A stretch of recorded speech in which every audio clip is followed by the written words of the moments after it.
नमस्कार दोस्तों, चैनल को सब्सक्राइब करें, बेल आइकन को प्रेस करें और उसे ऑल पे कर दें ताकि सभी वीडियो की नोटिफिकेशन आप। हेलो माय डियर स्टूडेंट्स, कैसे हो आप सब। द्विवेदी क्लासेस प्रयागराज में एक बार फिर से बहुत बहुत स्वागत है।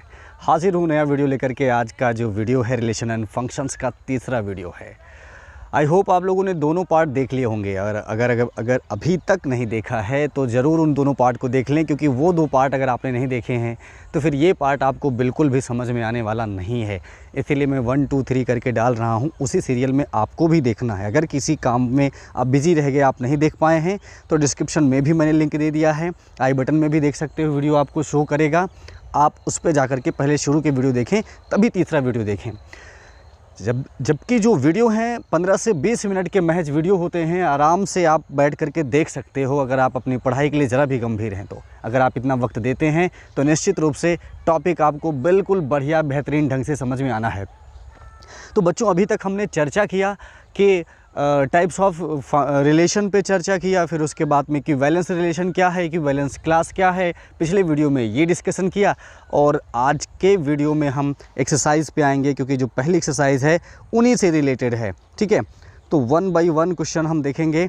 सबसे पहला क्वेश्चन ये देखिए आ गया कि determine whether each of the following relations are reflexive, symmetric and transitive. यानी कि हमें बताना है कि इनमें से कौन सा रिलेशन है जो रिफ्लेक्सिव, सिमेट्रिक या फिर ट्रांजिटिव है। तो पिछले दो वीडियो में हमने यही तो पढ़ा कि कोई रिलेशन कब रिफ्लेक्सिव होता है और कब सिमेट्रिक होता है और कब ट्रांजिटिव होता है ना। तो उसी का यूज हमें यहाँ पे करना है। अब आप देखिएगा ध्यान से हम कैसे यूज़ करेंगे। 1 बाय 1 हम फर्स्ट पार्ट सबसे पहले देखेंगे। फर्स्ट पार्ट में कह रहा है R in a set A is equal to 1, 2, 3 comma dash dash dash 13, 14, यानी 1 से लेकर के 14 तक यहाँ पे नंबर है।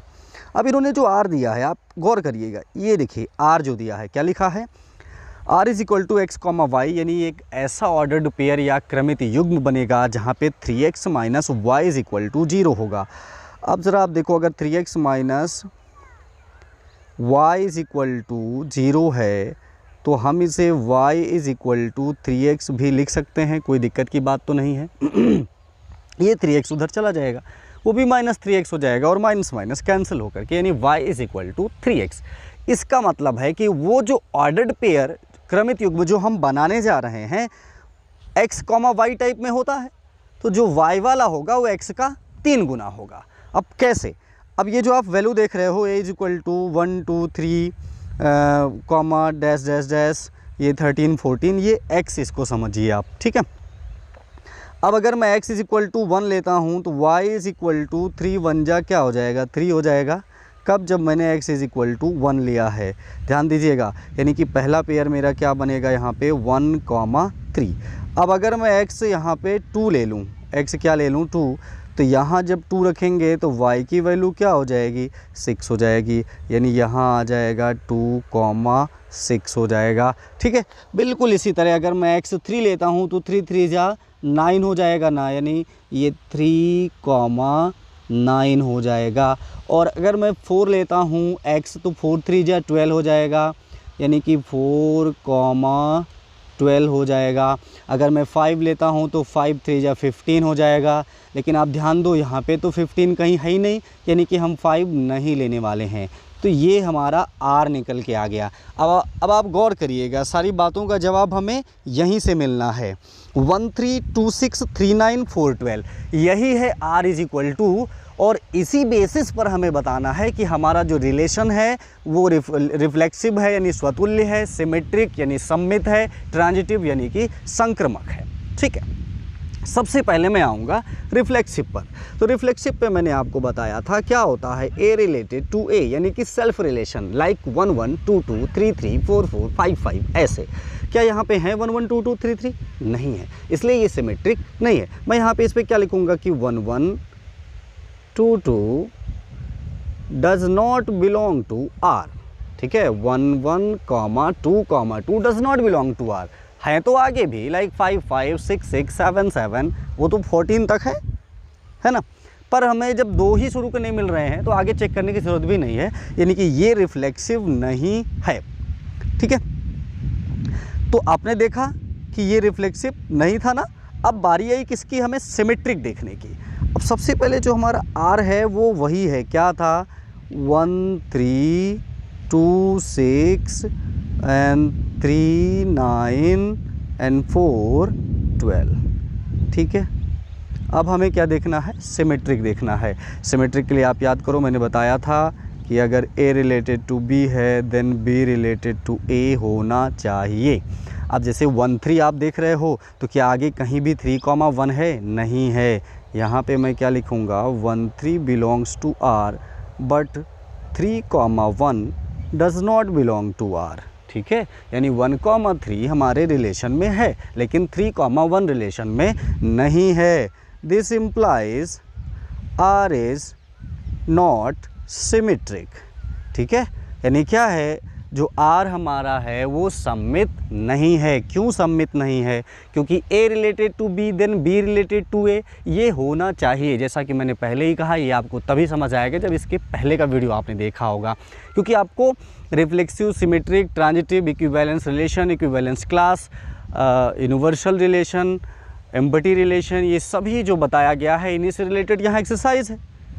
और वहाँ पे बहुत ही बारीकियों से मैंने छोटी छोटी बातें आपको समझाई हैं। अगर आपने वो समझा है तभी ये क्लियर होगा। ठीक है, तो आपने देखा ये सिमेट्रिक नहीं है। बिल्कुल इसी तरह से हम ट्रांजिटिव चेक करेंगे। सबसे पहले तो हम क्या करें, अपना R वही लिखा रहने दें, क्या, 1,3 2,6 एंड 3,9 एंड 4,12। ठीक है, ये तो अब देखो ट्रांजिटिव या संक्रमक जिसे कहते हैं, मैंने बताया था कि if A related to B, B related to C then this should be A related to C। ठीक है, अब जैसे आप देखो 1,3 है, 3,9 भी है, तो क्या 1,9 कहीं पे है, नहीं है। देखो ना, AB, ये AB और ये BC, तो AC यही होगा ना, यानी 1,9 भी होना चाहिए जो कि R में नहीं है। जब R में नहीं है तो ये ट्रांजिटिव भी नहीं है। यानी कि बच्चों सबसे पहले बिल्कुल आसान है, आपको क्या करना है देखिए किसी क्वेश्चन में क्या होगा कि ये जो मैंने अलग अलग ऑर्डर्ड पेयर अभी निकाले हैं, किसी क्वेश्चन में आपको सीधे ऑर्डर्ड पेयर पहले ही निकाल के दे देगा, तो वहाँ पे तो हम सीधा चेक करेंगे जैसे अभी यहाँ पे चेक कर रहे थे। ठीक है, और अगर ऑर्डर्ड पेयर नहीं दिया है उन्होंने तो फिर क्या करेंगे, फिर जैसे अभी यहाँ पे हमने निकाला है वो कुछ कंडीशन देंगे, उसे फॉलो करते हुए निकालेंगे। चलिए सेकंड पार्ट देखते हैं, आपको और अच्छे समझ में आ जाएगा। सेकंड पार्ट में देखिए क्या है, कह रहा है कि सेकंड पार्ट में बोल रहा है कि relation R in the set n of natural number defined n natural number, यानी जिसे हम प्राकृतिक संख्या कहते हैं, आप सभी जानते हैं। नेचुरल नंबर वो all counting numbers are natural number, यानी कि सभी ऐसी संख्याएं जिनकी गणना हो सकती है, लाइक 1 2 3 4 5 6, इसके आगे जितनी भी धनात्मक संख्याएँ हैं वो सभी क्या होती हैं, प्राकृतिक संख्याएँ या फिर जिसे हम नेचुरल नंबर्स कहते हैं। ठीक है, अब आप ज़रा यहाँ पर देखो, अब अगर यहाँ पे है पहला, आप यहाँ पे देखो, यहाँ पे भी कह रहा है कि ये ऐसा ऑर्डर्ड पेयर है, R is equal to x y, y is equal to x plus 5 and x is less than 4, यानी कि x का जो मान है इस बार आप 4 से बड़ा नहीं ले सकते। तो क्या 0 ले सकते हैं, नहीं ले सकते। क्यों नहीं ले सकते, क्योंकि ऊपर बोल रहा है ना नेचुरल नंबर है यानी प्राकृतिक संख्या है, तो भाई नेचुरल भी होना चाहिए, ये भी ज़रूरी है, और 4 से बड़ा भी ना हो ये भी ज़रूरी है। तो इसका मतलब है मैं यहाँ पे x क्या क्या ले सकता हूँ, 1 ले सकता हूँ, 2 ले सकता हूँ और 3 ले सकता हूँ। ठीक है, अब देखो जैसे हमारा जो इक्वेशन है y is equal to x plus 5, अब अगर मैं यहाँ x 1 लेता हूँ तो 1 प्लस 5 हो जाएगा, यानी कि 6 हो जाएगा। इसका मतलब एक पेयर मेरा हो जाएगा 1,6। अब अगर यहाँ 2 लेता हूँ तो 2 प्लस 5 हो जाएगा, यानी कि 2,7। अब अगर 3 लेता हूँ 3 प्लस 5 हो जाएगा, यानी 3,8। ठीक है, तो ये हमारा क्या है, ये तो हमारा यहाँ पे R हो गया।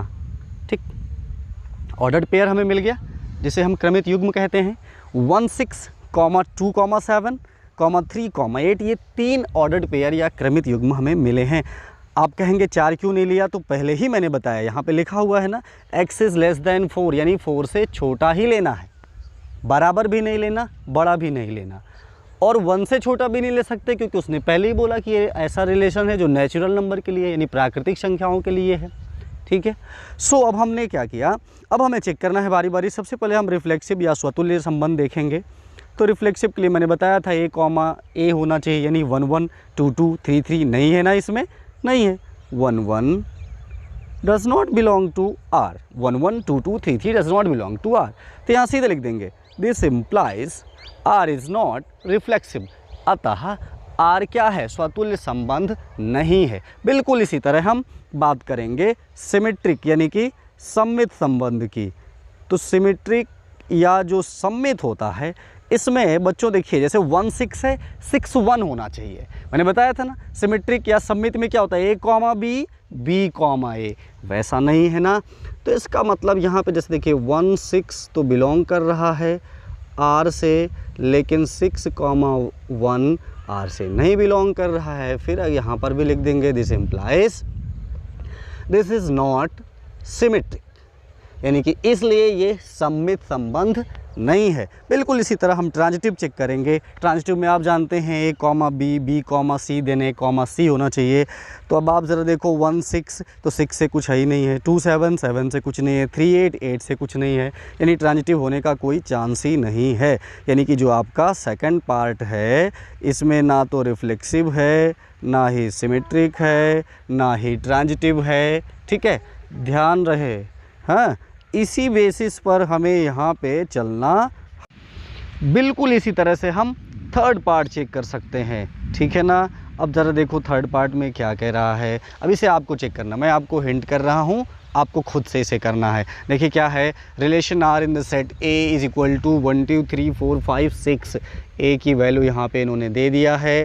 फिर r में क्या है, r में कह रहा है x y टाइप का आपको पेयर लेना है, जहाँ पे y is divisible by x। जो y होगा वो क्या होगा, x से डिविजिबल होगा। अब जैसे देखो यहाँ पे मैं क्या ले सकता हूँ, 1 1 1 2 1 3 1 4 1 5 1 6 ऐसे। फिर 2 से अगर लेना है तो 2 2 2 4 2 6, 3 से लेना है तो 3 3 3 6। और फिर क्या है, 4 भी है, 4 के साथ तो कोई होगा नहीं डिविजिबल, 5 के साथ भी नहीं होगा, 6 के साथ भी नहीं होगा, यानी यही हमारा R हो जाएगा। अब समझ लो फिर से मैं क्या बता रहा हूँ। यहाँ पे इन्होंने क्या कहा है कि x, y टाइप का ऑर्डर्ड पेयर होगा, यानी क्रमित युग्म होगा। क्या कंडीशन है, y is divisible by x। आप जानते हो y दूसरा वाला होता है ना, x पहले वाला होता है, यानी कि जो दूसरा वाला है पहले वाले से डिविजिबल है, यानी विभाज्य है। फॉर एग्जाम्पल 2 4, तो देखो 4 2 से विभाज्य है ना, डिविजिबल है। 2 6, देखो 6 2 से डिविजिबल है, बिल्कुल है। ठीक है। 2 8, पर ध्यान रहे ये हमारे a में होना भी चाहिए, ऐसा नहीं है कि मतलब कुछ भी लिख दिया डिविजिबल तो बहुत सारे नंबर्स हो जाएंगे। तो हमें इसीलिए मैंने इसी बेसिस पर यहाँ से देखिए 1 से लेकर 6 तक था, उसी में मैंने कुछ ऐसा पेयर बनाया जिसके लिए ये पहला वाला दूसरे वाले को डिवाइड करता है, यानी विभाजित करता है। बस इसी में अब आप चेक कर लो। देखो 1 1 है क्या, कहीं 2 2 है, बिल्कुल है। 3 3 है, बिल्कुल है ना। तो 4 4, हाँ देखो ये तो लेना ही मैं भूल गया था, 4 4 भी आप ले लीजिएगा, और 5 5 भी होगा, यानी कि 6 6 भी होगा। तो इसका मतलब ये रिफ्लेक्सिव तो है। मैं समझ रहा हूँ कि थोड़ा सा यहाँ पे अगर आप लगातार ध्यान नहीं देंगे तो आपको ये कुछ हो सकता है दिखने में अच्छे से क्लियर ना रहे, क्योंकि ये तब तक बाधा है जब तक ये लॉकडाउन है, मैं क्लास में जा नहीं पाता, तो बोर्ड भी है नहीं मेरे पास, इसीलिए ये तरीका निकाला गया है। बहुत ही जल्द स्थिति क्लियर होते ही मैं बोर्ड पे फिर से आपको मिलूँगा, तो ये बाधा नहीं होगी। ठीक है। तो अब आप चेक कर लोगे। रिफ्लेक्सिव मैंने बता दिया। सिमेट्रिक के लिए भी इसी तरह आप चेक कर लोगे, जैसे 1 2 है तो 2 1 होना चाहिए, आप देख लो 2 1 नहीं है, इसका मतलब सिमेट्रिक नहीं है। ट्रांजिटिव की अगर बात करूँ, जैसे 1 2 है और 2 2 है तो 1 2 तो हो गया, ठीक है। 1 3 है, 3 6 है तो 1 6 नहीं, 1 6 भी है, तो मुझे लगता है ये ट्रांजिटिव भी है, पर आप चेक कर लेना, ठीक है, सारे देख लेना। जैसे बता रहा हूँ, आप इसको कॉपी पे पहले नोट कर लेना, फिर सिंपली जिस तरीके से बाकी 2 पार्ट में मैंने अभी बताए हैं बिल्कुल उसी तरह आपको भी यूज़ करना है, ठीक है। इससे आप आसानी से निकाल सकते हैं। अब मैं 4th पार्ट पे इसके पहुंचूंगा। इसी 4th पार्ट में क्या है, relation R in the set Z of all integers defined as R x minus y is an integer. Z integer को हम लोग जेड से रिप्रेजेंट करते हैं, और इंटीजर या पूर्णांक जिसे हिंदी में कहते हैं, आपको मालूम है ऋण पूर्णांक होते हैं, धन पूर्णांक होते हैं। और पूर्णांक में क्या है, 1 से लेकर प्लस इनफाइनाइट तक, इधर -1 से लेकर माइनस इनफाइनाइट तक, और वो 0 भी, ये सारे ही उसी में आ जाते हैं, ठीक है ना। तो इसी पे हमको, तो देखिए अब जैसे यहाँ इन्होंने कह दिया है कि भाई एक्स वाई आपको लेना है इंटीजर होना चाहिए, एक्स माइनस वाई के लिए हमें चेक करना है कि वो एक इंटीजर होना चाहिए। ये क्या रिफ्लेक्सिव है, सिमेट्रिक है, ट्रांजिटिव है। बहुत आसान क्वेश्चन है ये। सबसे पहले रिफ्लेक्सिव के लिए क्या होता है, आपको मालूम है, ये रिलेटेड टू है, यानी कि अगर एक्स वाई की बात कर रहा है तो मैं एक्स माइनस एक्स करूँ तो क्या हो जाएगा, 0 आ जाएगा। तो 0 भी तो इंटीजर ही होता है ना, अभी बताया मैंने। तो इसका मतलब ये रिफ्लेक्सिव है, ठीक है, ओके। फिर अगर हम बात करें सिमेट्रिक के लिए, तो सिमेट्रिक के लिए क्या है, अगर एक्स माइनस वाई इंटीजर है तो क्या y माइनस एक्स इंटीजर होगा, बिल्कुल होगा। आप कोई भी एग्जांपल ले लो, 4 माइनस 3 क्या होगा, 1 इंटीजर है, और 3 माइनस 4 क्या होगा, -1, वो भी इंटीजर है। उसने ये थोड़ी कहा है कि वैल्यू इक्वल है कि नहीं है, उसने ये कहा है इंटीजर होना चाहिए। तो इसका मतलब ये क्या है, बिल्कुल सिमेट्रिक भी है, रिफ्लेक्सिव भी है और सिमेट्रिक भी है। अब तीसरे की बात आती है ट्रांजिटिव। ट्रांजिटिव में 3 होता है, यानी कि अगर x minus y, y minus Z, तो x माइनस जेड को भी इंटीजर होना चाहिए, डेफिनेटली होगा। आप कोई भी नंबर x y z की जगह वैल्यू 1 2 3 4 5 वट जो भी आप रखना चाहते हैं उसकी जगह रख के देखो, इनका डिफरेंस निकालो, हर बार इंटीजर ही मिलेगा, इसलिए ये भी ट्रांजिटिव ज़रूर होगा, ठीक है। यानी कि 4th पार्ट में क्या है, रिफ्लेक्सिव, सिमेट्रिक एंड ट्रांजिटिव दोनों ही हैं, ठीक। अब बिल्कुल इसी तरीके हम 5th पार्ट भी कर सकते हैं। आई होप आप चेक कर लोगे, ये बताने की ज़रूरत नहीं है, ठीक है। तो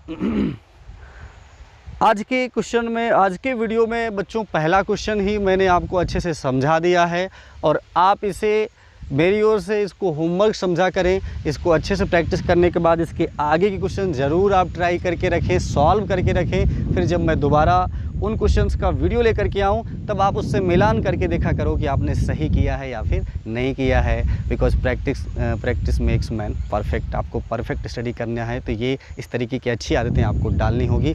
तो बच्चों अगर वीडियो अच्छा लगा हो ज़रूर लाइक करें और अपने जैसे दोस्तों को ज़रूर शेयर कर दिया करें। चैनल पर पहली बार आए हैं, चैनल को ज़रूर सब्सक्राइब कर लें। मिलेंगे बहुत ही जल्द अगले वीडियो में। Thank you.